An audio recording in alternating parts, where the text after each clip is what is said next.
दोस्तों आज अगर आईएएस बनना आसान होता तो हर एक घर में एक आईएएस मिलता। हम बात कर रहे हैं पूजा खेड़कर की, जिन्होंने अगर देखा जाए इस पूरे जुलाई मंथ में कहीं ना कहीं न्यूज में बवाल मचा दिया है। एक यूपीएससी कैंडिडेट होके उन्होंने जिस तरह की चीजें की है और जिस तरह के खुलासे हो रहे, कहीं ना कहीं ये बताया जा रहा है कि यूपीएससी को गलत ठहराने की कोशिश की जा रही है। एक्चुअली अगर देखा जाए यूपीएससी कोई गलत नहीं है, लेकिन कुछ एलिमेंट्स जो होते हैं आज भी एग्जिस्ट करते हैं और उन एलिमेंट के वजह से हर कोई चीज बदनाम होता है। तो नमस्कार दोस्तों, मैं हूं दीपक और मैं स्वागत करता हूं अपने इस यूट्यूब चैनल थिंक सिविल में। चलिए बात करते हैं आज ऑल अबाउट पूजा खेड़कर। और आज की बात क्या करें, कल जो है इनके ऊपर फाइनली एफआईआर जो है दर्ज हो गई है और यूपीएससी ने इनके ऊपर पूरी तरह से एफआईआर दर्ज की है। तो क्या है पूरा मामला, जानते हैं। देखिए क्या हुआ, जब 2022 में पूजा खेड़कर ने अपनी जो यूपीएससी एग्जाम है उन्होंने क्लियर किया। क्लियर करने से पहले भी उन्होंने और भी अटेम्प्ट दिए थे। 2019 में भी उन्होंने एक अटेम्प्ट दिया था जिसमें वो फेल हो गई थी। उसके बाद उन्होंने री अटेम्प्ट दिया और क्योंकि उनके फादर जो है एक बड़े ओहदे पे थे, ठीक है, तो और उनकी माँ जो है पंचायत में थी, तो उनको सारी सिस्टम के बारे में जानकारी थी।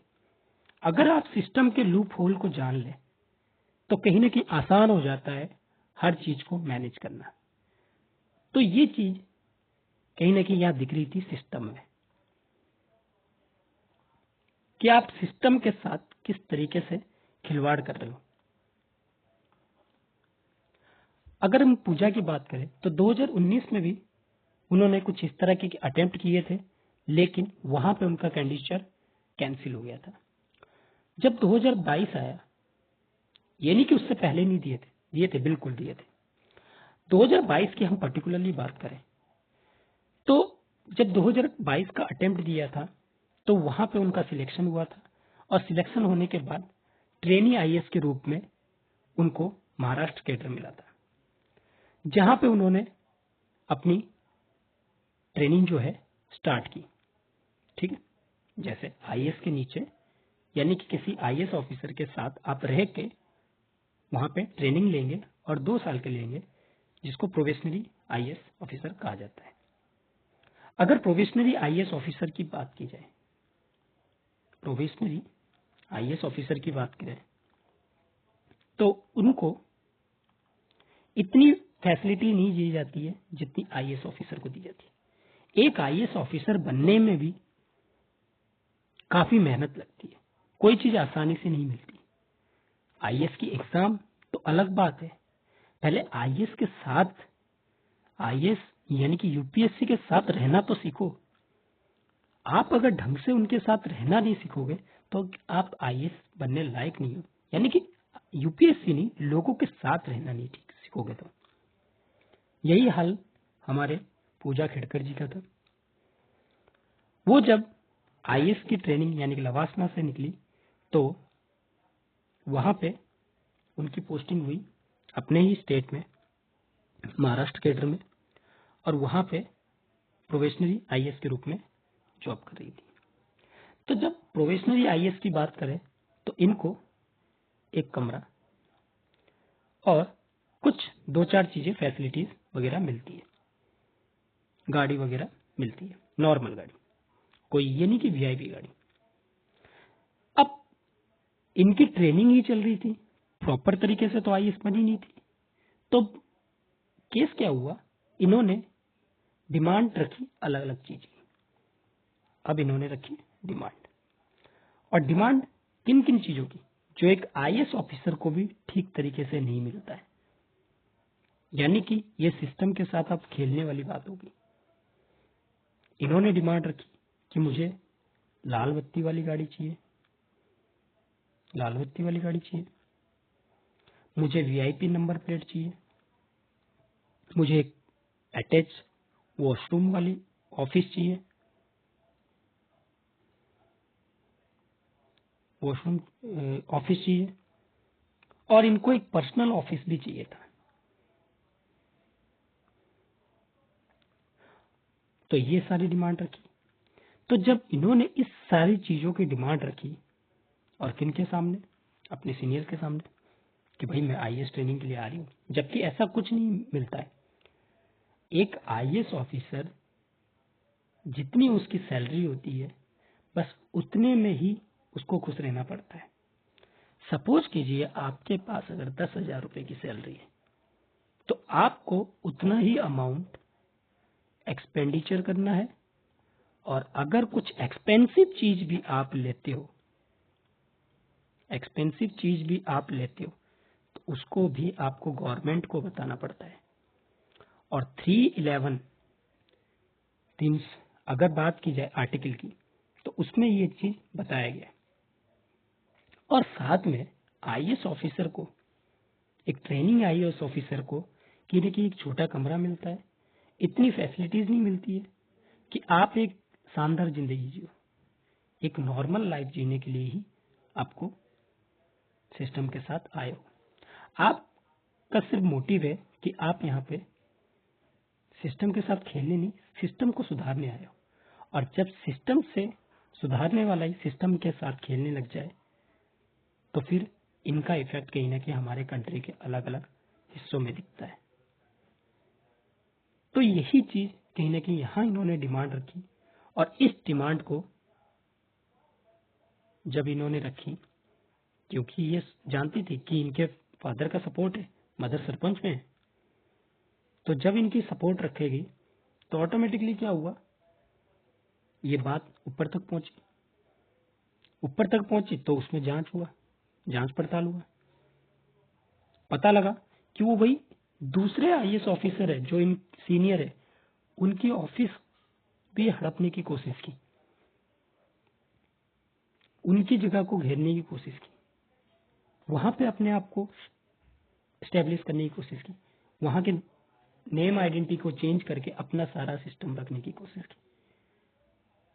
और जब इनको ये चीज नहीं मिली तो इन्होंने अपने खुद के ऑडी कार में, सोचिए इतनी महंगी कार में, वीआईपी नंबर प्लेट और लाल बत्ती की जो वेगन है उनको लगाने की कोशिश की, बेकोन को लगाने की कोशिश की। अगर आईएएस ऑफिसर की जिंदगी इस तरह से चलती तो वो अपने सेल्फ के लिए काम कर रहे हैं, ना कि देश के लिए।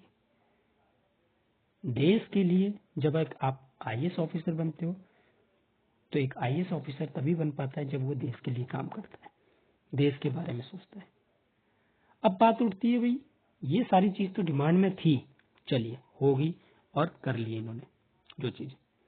अब आगे का प्रोसीजर कैसे, क्या इन सब चीजों से एक आईएएस ऑफिसर के पर्सन होने का यानी कि पर्सनल एक्सपीरियंस का बारे में पता लगता है, इनकी पर्सनल एक्सपीरियंस के बारे में कि इनकी सोच क्या रही होगी। अब यहीं पे इनके सवाल उठने लगे, क्या ये एक्चुअली में आईएएस ऑफिसर बनी है, क्या ये एक्चुअली में आईएएस ऑफिसर बन के ही आई है, क्या इन्होंने सही में एग्जाम क्वालिफाई किया। तब इनसे खुलासा हुआ इनके एजुकेशन पे। अब जब आप इतना करोगे तो आपके एजुकेशन पे बात होगी। तो जब एजुकेशन पे बात हुई तो एक आईएएस ऑफिसर बनने के लिए, आईएएस आईपीएस यानी कि यूपीएससी क्रैक करने के लिए आपको hard work plus smart work की जरूरत पड़ती है, और आप एक सोशल वर्कर की तरह काम कर रहे हो। No profit no loss, no profit no loss, इन पे काम कर रहे हो। और अगर इन चीजों पे ही आप प्रॉफिट कमाने की सोचोगे तो कहीं ना कहीं आप एक सोशल वर्कर नहीं बन सकते। तो आते हैं अब इसके एजुकेशन पे। क्या है इनकी एजुकेशन, कहते हैं ये एक डॉक्टर है। मुझे तो ऐसा लगता नहीं है कि भाई इस डॉक्टर की भी इतनी डिमांड होगी जितना इन्होंने कर दी है।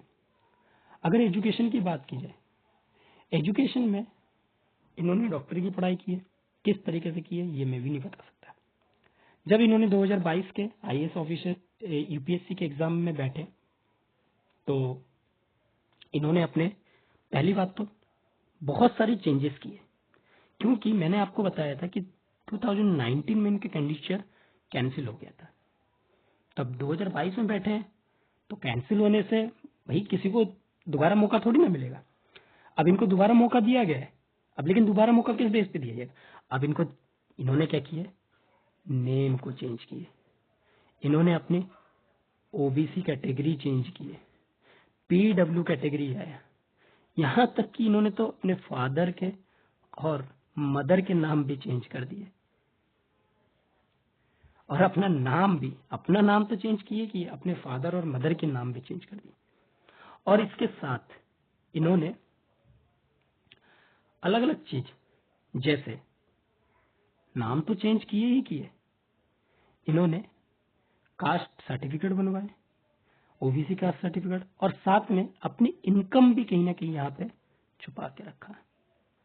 इन्होंने ओबीसी कैटेगरी में यूपीएससी को क्रैक किया, और साथ ही ओबीसी कैटेगरी को तो किया ही किया, प्लस ओबीसी कैटेगरी में इन्होंने इनकम को 8 लाख से कम बताए होंगे, तभी जाके इन्होंने ओबीसी कैटेगरी में क्रिमिनल लेयर का ना हिस्सा होके नॉर्मल ओबीसी लेयर का हिस्सा बने। साथ में यूपीएससी में इन्होंने बताया पीडब्ल्यूडी कैटेगरी से, पीडब्ल्यूडी भी डिसेबिलिटी पर्सन के रूप में काम किया। यानी कि इन्होंने कहा कि हमारी आई साइट जो है वो खराब है, और अगर यूपीएससी की बात करें तो अगर कोई भी लोकोमोटिव परेशानी हो 40% या उससे अबव की, तो उनको कहीं ना कहीं यूपीएससी फैसिलिटेट प्रोवाइड करेगी, प्लस रिजर्वेशन देगी। लेकिन जब इनका खुलासा हुआ, अब भाई इतनी बात हुई तो खुलासा तो जरूर हो गई, तो खुलासा हुआ तो इनमें पाया गया कि भाई इनकम जो है इनके फादर की, एक्चुअली में इनका फादर तो प्रोविजनरी ऑफिसर ही बने थे, ये तो बहुत बड़े ओहदे पे थे, ठीक है, ये बहुत बड़े ओहदे पे थे इनकी। अब तो ये तो एक सोचिए, इनकी इनकम ही उस टाइम पे 18 एसेट्स जो बताया जा रहा है वो 18 करोड़ से ऊपर ही बताया जा रहा है। 40 करोड़ की तो इन्होंने खुद अपने उसमें बताया था कि भाई मेरी जो जैसे पार्टी वगैरह ज्वाइन करते तो वहां पे बताना पड़ता है इलेक्शन वगैरह लड़ने के लिए, तो पार्टी में तो इन्होंने अपनी 40 करोड़ की संपत्ति बताई थी। तो सोचिए इन्होंने कितनी चीजें यहाँ पे की है, नाम चेंज किया, फादर नेम चेंज किया, एज का मदर नेम चेंज किया, तो इन सब चीजों के वजह से, पूरी चेंज करने की प्रक्रिया की वजह से इन्होंने क्या किया, यूपीएससी के कैंडिडेचर को फिर से हासिल किया 2022 में। और साथ में इन्होंने PWD person with disability act 2016 का जो है उसके भी रूल्स को वायलेशन किया। उसके साथ ओबीसी कोटा को भी कहीं ना कहीं यहाँ पे वायलेशन किया, जिसमें ये कहा जाता है कि कोई भी पर्सन की जो इनकम है वो 8 लाख से ऊपर नहीं होनी चाहिए। अब यहाँ पे फादर की इनकम ही देखिए, तो यानी कि कितने सब चीज चेंज किए और किस तरीके से सिस्टम को चेंज करने की कोशिश कर रही थी। वो तो अच्छी बात है कि इनकी डिमांड की, आई होप कि इनकी अगर डिमांड नहीं होती शायद ये पकड़ी भी नहीं जाती कभी। देखिए, कोई चीज हासिल करना, आसानी से हासिल कर रहे हो तो चलो कोई बात नहीं, आपने चीट किया, हासिल किया, कर लिया, लेकिन उसको मेंटेन करना हर किसी के बस की बात नहीं होती, कभी ना कभी तो सामने आती है। आपकी झूठ जो है आज नहीं तो कल तो एक दिन पकड़ी ही जाएगी, आप उस चीज से बच नहीं सकते, क्योंकि यूपीएससी उस लेवल का है। छोटे मोटे एग्जाम होते तो आई होप कि मैं ये कह सकता था कि निकल जाती, लेकिन ये यूपीएससी है, इसके वजह से यूपीएससी में होने लगी बवाल। क्या सच में यूपीएससी इस तरह की हरकतें करते हैं? तो बात करते हैं अब यूपीएससी की। अब इन्होंने तो 40% का कोटा ले लिए, 40% के कोटे के ऊपर चले गए पीडब्ल्यूडी में आई साइड दिखा के। अब आती है यूपीएससी की बारी। भाई यूपीएससी का एग्जाम दिया 2022 में। जब इन्होंने एग्जाम दिया तो प्रीलिम्स क्लियर, क्योंकि कोटे के हिसाब से अगर कम परसेंटेज भी लाते हो तो आपका प्रीलिम्स क्लियर हो जाता है। Prelims clear. अब प्रीलिम्स क्लियर होने के बाद अब इतनी तो बेकार तो होगी नहीं कि भाई 32-30 नंबर भी लिया है, ठीक है। अब कोई नॉर्मल कैंडिडेट हो, जनरल कैंडिडेट हो तो उनके लिए तो प्रॉब्लम होती है। भाई सीसेट देना, 66 लाना, किसी ना किसी तरह से लाए होंगे। चलो प्रीलिम्स क्लियर। अब आती है मेंस की बारी। मेंस में अब भाई आप पर्सन विथ डिसेबिलिटीज हो और आपने जब दिखा दिया तो यहाँ पे मिलता है आपको स्क्राइब। और जब आप स्क्राइब दिखा रहे हो इसका मतलब है कि आप किसी ऐसे बंदे को लेके आ रहे हो जिसको आप सिर्फ बोलोगे और वो लिखते चलेगा। और वहां पे भी उन्होंने गड़बड़ की है स्क्राइब के। और क्योंकि एक रूम होता है जिसमें एग्जाम दे रहे होते हैं कुछ कैंडिडेट, और वहां पे मोस्टली 1-2 टीचर होते हैं, वो इतना गौर नहीं करते क्योंकि इनको पहले ही बता दिया गया कि डिसेबिलिटीज पर्सन है, उनके आगे लिखा जाता है तो इनको स्क्राइब की कहीं जरूरत है तो वो स्क्राइब के सामने बस बोलेंगे और वो लिखेंगे। तो उन्होंने स्क्राइब को लिया। मुझे पक्का पता है कि स्क्राइब ली होगी। तो स्क्राइब भी ऐसे तैसे नहीं, कोई टैलेंटेड स्क्राइब होंगे।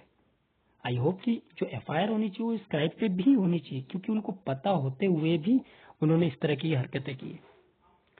तो स्क्राइब को उन्होंने हायर किया, और कोई प्रोफेसर लेवल की स्क्राइब ही होंगे जिनको इतना नॉलेज होगा। और आज के टाइम पे पैसे के बल पे बहुत कुछ हो जाता है, नीट तक के एग्जाम जो है इधर उधर हो जाते हैं। तो ये क्या चीज है? तो स्क्राइब मिल गए, स्क्राइब से इन्होंने कंप्लीट कर लिए। अब भाई प्रीलिम्स हो गया, मेंस हो गया। अब बात करते हैं भाई कहाँ पे, आपके इंटरव्यू। इंटरव्यू में भी देखा जाए इतने स्टूडेंट थे, लेकिन इनको जो है बहुत हाईएस्ट मार्क्स मिले। बहुत हाईएस्ट मतलब कुछ ऐसे हैं भैया 120 पे ही हो जाते हैं, कुछ 130 पे, लेकिन इंटरव्यू में इनके इतने ज्यादा मार्क्स कैसे हुए? ये भी एक तरह का सवाल है। चलिए इंटरव्यू भी हम छोड़ देते हैं। अब इंटरव्यू में ये पास होगी कि जिस तरह से भी होना है। इनको कैसे नंबर मिले वो तो जांच के बाद ही पता चलेगा कि किस तरीके से इन्होंने इंटरव्यू किया और इंटरव्यू निकाला। और मुझे नहीं लगता कि मैंने भी जो 2-3 साइट्स में एग्जाम देखे हैं जहां पे इन्होंने मॉक इंटरव्यू दिए, कोई बेटर कर पाया। इनसे बहुत अच्छे अच्छे कैंडिडेट हैं जो कि इंटरव्यू देते हैं और कहीं ना कहीं उनका नंबर कम आता है मॉक इंटरव्यू जब देखते हैं। तो मॉक इंटरव्यू और नॉर्मल इंटरव्यू में कोई इतना ज्यादा फर्क नहीं होता है, क्योंकि आप इतने मॉक दे चुके होते हो कि आप अगर यूपीएससी के मेंबर्स के सामने बैठे हो तो आप नॉर्मल ही फील करोगे, और यूपीएससी मेंबर कभी भी इतने ज्यादा नंबर नहीं देंगे। बहुत एक्स्ट्रा ऑर्डिनरी हो और आपने बहुत कुछ किया है तो जाके कुछ हो सकता है, नहीं तो 150-180 बस इनके ही बीच में रहता है। भाई इंटरव्यू में नंबर मिले। अब इंटरव्यू में नंबर मिलने के बाद अब आती है बारी इनकी कहाँ पे, मेडिकल। क्योंकि पीडब्ल्यूडी में यूपीएससी में ये मैंडेट कर रखा है कि आप अगर 40% से ऊपर लोकोमोटिव हो और आपने पीडब्ल्यू पर्सन विद डिसेबिलिटीज के साथ आपने फॉर्म भर रखा है तो आपको मेडिकल करवाना अनिवार्य है। जो चीज का वैसे तो मेडिकल होता है, लेकिन इनके लिए ज्यादा मेडिकल प्रेफरेंस रखी जाती है, क्योंकि आपको इतना प्रोविजन दिया जा रहा है तो कहीं ना कहीं मेडिकल तो यहाँ जरूरी है ही। क्योंकि यहाँ पे उन लोगों के साथ धोखा ना हो जो पहले के, जो पूरी तरह से डिसेबिलिटी से, तो उन लोगों के साथ धोखा ना हो, इसके वजह से यहाँ चीज ये लाया गया। अब भाई बारी आई मेडिकल की, तो इनको 6 बार एम्स के डॉक्टर ने नोटिस भेजा कि आप आइए और मेडिकल चेकअप जो है करवाइए। 6 बार क्यों? पहली बार भेजा, नहीं आई, कोई बात नहीं। दूसरी बार भेजा, नहीं आई। 3 बार भेजा, नहीं आई। इस तरह से इन्होंने 6 बार बुलाया, नहीं आई। तो लास्ट में एम्स ने कैट में यानी कि ट्राइब्यूनल में इस मामले को भेज दिया, और जहां पे ये कहा गया, यूपीएससी को निर्देश दिया गया कि इनको जो है अपनी मेडिकल सर्टिफिकेट जमा करनी पड़ेगी, अदरवाइज इनकी कैंडिडेचर रद्द कर दी जाएगी। तब इन्होंने क्या किया, एक प्राइवेट मेडिकल से अपनी सर्टिफिकेट को बनवाए। ठीक है। और जब प्राइवेट मेडिकल से एक सर्टिफिकेट बनवाए तो ऑटोमेटिकली वहां पे प्राइवेट सर्टिफिकेट मिला। तो क्योंकि इनकी आईसाइट है, तो जब स्कैनिंग होती है ना, एमआरआई वगैरह होते हैं, तो ऑटोमेटिकली सारी चीजें यहाँ पे पता लग जाती है। तो इन्होंने क्या किया, एक प्राइवेट कैंडिडेट से, प्राइवेट हॉस्पिटल से इस तरह के सर्टिफिकेट बनवाए और उस सर्टिफिकेट को लेके सबमिट कर दिए। अब जब सबमिट कर दिए इन्होंने,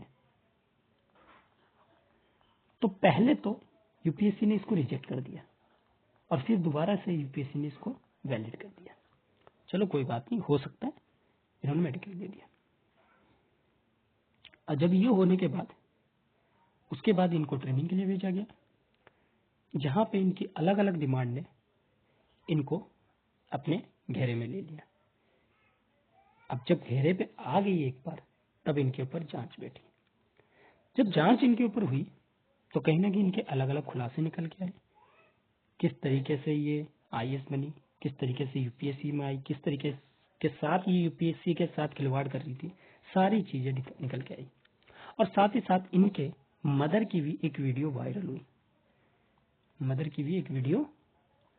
हुई, जो 2023 की थी, जिसमें ये अपने ओहदे का भी गलत इस्तेमाल कर रही थी, जिसमें एक पिस्टल लेके किसान को धमकाते हुए एक जमीन पे खड़ी होकर पिस्टल दिखाते हुए नजर आ रही थी।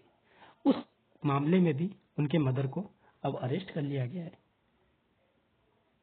और जैसे इनकी ये सारी चीजें 10-15 दिन से चल रही है, होने के बाद ये जैसी मामला यूपीएससी के पास गया अब जाके, तो यूपीएससी ने सबसे पहले तो इनको नोटिस देके वहां बुलाया, और बुलाने के बाद इनकी यूपीएससी जो कैंडिडेचर है उसको कैंसिल कर दिया।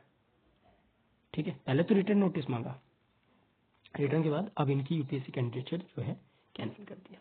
इसके बाद यूपीएससी के साथ फॉर्जरी करने के